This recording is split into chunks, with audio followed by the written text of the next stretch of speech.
وہ مجھے باہر تک چھوڑنے آیا اور رخصت کرنے سے پہلے مسکرا کر بولا، آپ نے یقیناً مجھے پہچانا نہیں ہوگا، میں آپ کا شاگرد رہا ہوں۔ میں نے بھی مسکرا کر جواب دیا، میں معافی چاہتا ہوں، میں نے آپ کو واقعی نہیں پہچانا۔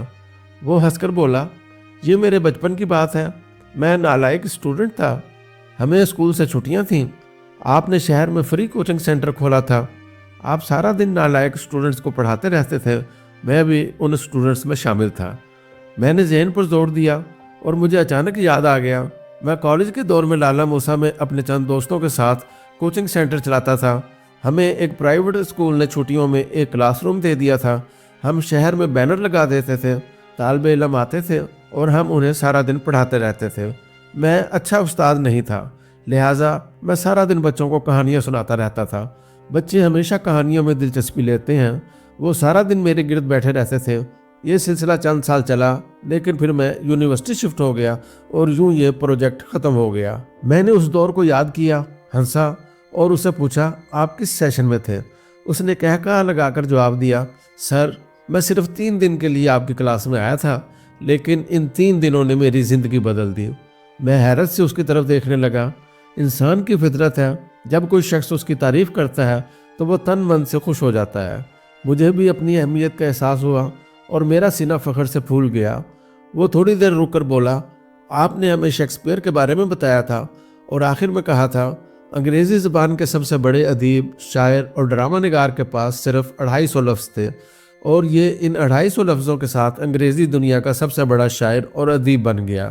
آپ لوگ اگر روزانہ صرف ایک نیا لفظ سیکھ لیں یا انگریزی کا ایک فقرہ روز یاد کر لیں تو آپ مہینے میں 30 لفظ یا فقرے سیکھ جائیں گے اور سال میں 365، یوں آپ شیکسپیئر سے بھی آگے نکل جائیں گے۔ وہ رکا اور پھر ہنس کر بولا، آپ کے ہاتھ میں ڈان اخبار تھا، آپ نے اس کی ہیڈ لائن سرکل کی اور وہ سرکل دکھا کر کہا، آپ کو صرف ایک اخبار خریدنا ہے، وہ پورا پڑھنا ہے، مشکل فقرے کسی نوٹ بک میں لکھنے ہیں اور پھر انہیں یاد کرنا ہے۔ آپ روز نیا فقرہ یاد کریں اور پچھلے فقرے دہراتے چلے جائیں، آپ 1 سال میں پورے انگریزی دان بن جائیں گے۔ آپ کی بات میرے دل کو لگی۔ کلاس کے آخر میں آپ کا وہ اخبار میں گھر لے گیا، نوٹ بک خریدی، ہیڈ لائن کے مشکل الفاظ اور فقرے اس میں لکھے اور انہیں زبانی یاد کرنے لگا۔ آپ یقین کریں، رات تک میں 10 فقرے یاد کر گیا تھا۔ اگلے دن میں نے پچھلے فقرے دہرائے اور 10 نئے فقرے سیکھ لیے۔ یہ بھی ہو گیا، میں اب روز نئے فقرے لکھتا تھا، انہیں یاد کرتا تھا اور پرانے دہراتا جاتا تھا۔ میں شروع میں 10 فقرے یاد کرتا تھا، لیکن پھر میری سپیڈ کم ہو گئی، میں 10 سے 5 پر آیا اور پھر روزانہ 1 فقرہ سیکھنے لگا۔ لیکن اس وقت تک میرا لینگویج بینک بڑا ہو چکا تھا، میری ویکیبلری بھی بڑھ چکی تھی اور میرے پاس 200-250 اچھے فقرے بھی جمع ہو چکے تھے۔ میں جب یہ فقرے کلاس میں دہراتا تھا یا انگریزی کے مضامین میں لکھتا تھا تو میرے کلاس فیلوز کے ساتھ ساتھ استاد بھی حیران ہو جاتے تھے۔ اس کامیابی نے مجھے حوصلہ دیا اور میں آگے بڑھتا چلا گیا۔ وہ رکا، لمبی سانس لی اور پھر رک کر بولا، مجھے چند ہفتے بعد ایک اور حقیقت کا ادراک ہوا، ہمارے معاشرے میں سوٹ اور انگریزی آپ کے تمام عیبوں اور نالائکیوں پر پردہ ڈال دیتی ہے۔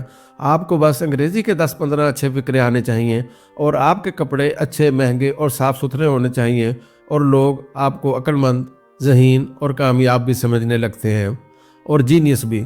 مجھے جب اس کا ادراک ہوا تو میں نے انگریزی پر اپنا فوکس بڑھا لیا۔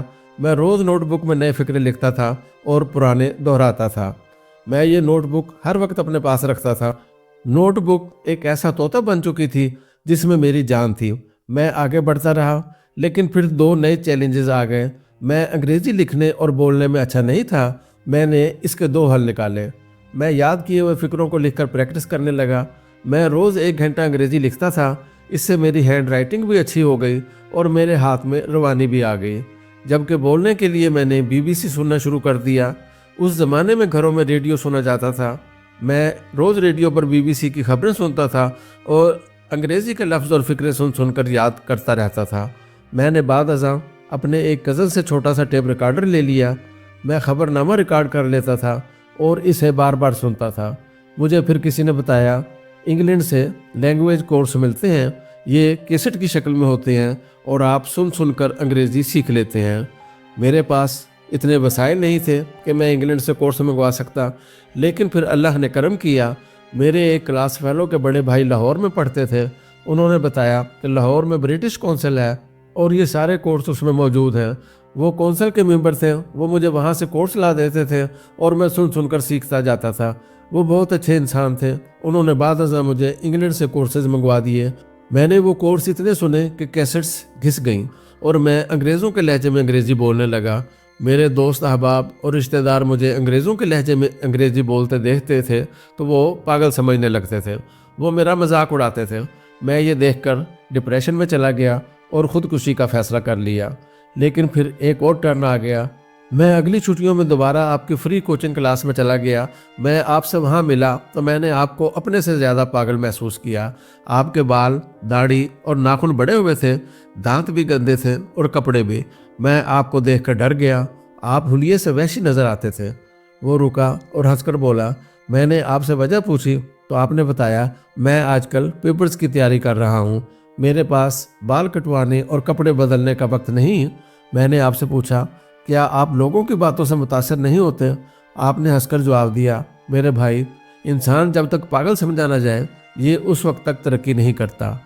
مجھے آپ کی بات سمجھ نہیں آئی تھی، آپ نے وضاحت کی تھی، انسان زندگی میں جب کوئی چیز حاصل کرنا چاہے تو اس ایکسٹریم پر جانا چاہیے جہاں لوگ اسے پاگل سمجھنا شروع کر دیں، اسے کامیابی اس وقت ملتی ہے۔